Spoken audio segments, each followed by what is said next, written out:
Municipal vice chairman minority నేత జహీర్ రంజానీ గద్దె దించి ఎవరో ఘన విజయం సాధించినట్టు బీఆర్ఎస్ బీజేపీలు సంబరాలు చేసుకోవడాన్ని డీసీపీ చైర్మన్ అడ్డి భోజారెడ్డి ఖండించారు. ఒకవైపు తెలంగాణ రైతులు రుణమాఫీ సంబరాలు జరుపుకుంటుంటే మీరు ఒకరి పదవి ఓడగొట్టి సంతోషపడటం చూసి ఆదిలాబాద్ ప్రజలు నవ్వుకుంటున్నారన్నారు. ఎప్పటి నుండో చెప్తున్నట్టుగా బీఆర్ఎస్ బీజేపీలు ఒక్కటేనని, అది అవిశ్వాసంతో మరోసారి అనైతిక బంధం రుజువైందని పేర్కొన్నారు. రాబోయే స్థానిక సంస్థల ఎన్నికల్లో ప్రజలు ఆ రెండు పార్టీలకు గట్టిగా బుద్ధి చెబుతారని, అసెంబ్లీ ఇన్ఛార్జి కంది శ్రీనివాసరెడ్డి నేతృత్వంలో అన్ని స్థానాలను కైవసం చేసుకుని కాంగ్రెస్ జెండాను ఎగరేస్తామని ధీమా వ్యక్తం చేశారు. మైనార్టీలను ఒక పోస్టులో ఉంచాలని చెప్పి ఎందరో మంది అనుకుంటారు. కానీ 15 సంవత్సరాలు నీతో నింబడి ఉంటే ఆనాడు అవినీతిని కనిపించలే. అంటే నీ ఎంబడి ఉంటే అవినీతి పరులు గారు. జోగురామన్న గారు ఎంబడి ఉంటే అవినీతి పరులు కారు.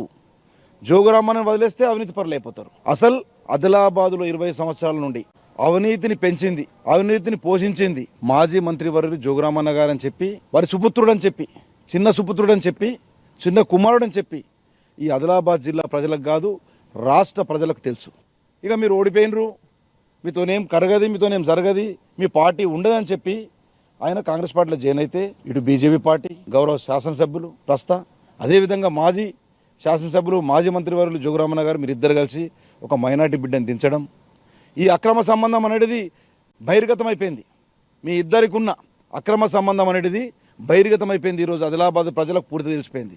రేపు రాబోయే ఎన్నికల్లో సర్పంచ్ ఎన్నికలు కానీ, ఎంపీటీసీ ఎన్నికలు కానీ, జడ్పీటీసీ ఎన్నికలు కానీ, అదేవిధంగా ఫ్యాక్స్ ఎన్నికలు కానీ, సింగిల్ విండో ఎలక్షన్ ఎన్నికలు కానీ, అదేవిధంగా ఏ ఎన్నిక వచ్చినా కూడా ప్రజలు తప్పకుండా గమనిస్తూ ఉన్నారు.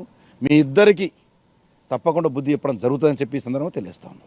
ఒక మైనార్టీ బిడ్డని వైస్ చైర్మన్గా దించడం, తెలంగాణ అంతా యావత్ రైతులందరూ ఏకమై రుణమాఫీ గురించి సంబరాలు చేసుకుంటే, మీరు ఒక మనిషిని దించినామని చెప్పి, ఏదో పెద్ద గొప్ప పని చేసినామని చెప్పి కేవలం 5 మాసాలన్నది ఆ పోస్టు, 5 మాసాల పోస్టును దించి ఏదో పెద్దగా గొప్ప కార్యక్రమం చేసినాం, ఏదో ఆదిలాబాద్ జిల్లా కోసం, ఆదిలాబాద్ నియోజకవర్గం కోసం ఇద్దరం కలిసి పాల్గొట్టినాం, నేను 20 సంవత్సరాల నుంచి పాల్గొట్టినా, నేను ఈ 7 నెలల ఏమో పాల్గొట్టినా అని చెప్పి ఈ గౌరవ శాసనసభ్యులు కానీ, మాజీ శాసనసభ్యులు కానీ సంబరాలు చేసుకుంటే ఆదిలాబాద్ ప్రజలు నవ్వుతున్నారు. మీ ప్రతిపక్ష హోదా కూడా మీకు ఉండదు. కాబట్టి రేపు ప్రజలు అన్నీ గమనిస్తూ ఉన్నారు. కాంగ్రెస్ ప్రభుత్వం ఇక్కడ ఉంది. ఈ రాష్ట్రంలో రేవంత్ రెడ్డి గారి నాయకత్వం, బలమైన నాయకత్వం ఉంది. ఇంకా ఆయనను మజబూత్ చేసేందుకు ఏ ఎన్నిక వచ్చినా వార్డు మెంబర్ నుంచి సర్పంచ్, ఎంపీటీసీ, జెడ్పీటీసీలు, అదేవిధంగా సింగిల్ విండో ఎన్నికలు, ఫ్యాక్స్ ఎన్నికలు వచ్చే వరకు తప్పకుండా ఆదిలాబాద్ ప్రజలు కాంగ్రెస్ వైపు, రేవంత్ రెడ్డి గారి నాయకత్వంలో, అదేవిధంగా మా యొక్క ఇన్ఛార్జ్ కంది శ్రీనివాసరెడ్డి గారి నాయకత్వంలో పనిచేయడానికి సిద్ధంగా ఉన్నారు. ఆదిలాబాద్ ప్రజలు తప్పకుండా కంది శ్రీనివాసరెడ్డి నాయకత్వంలో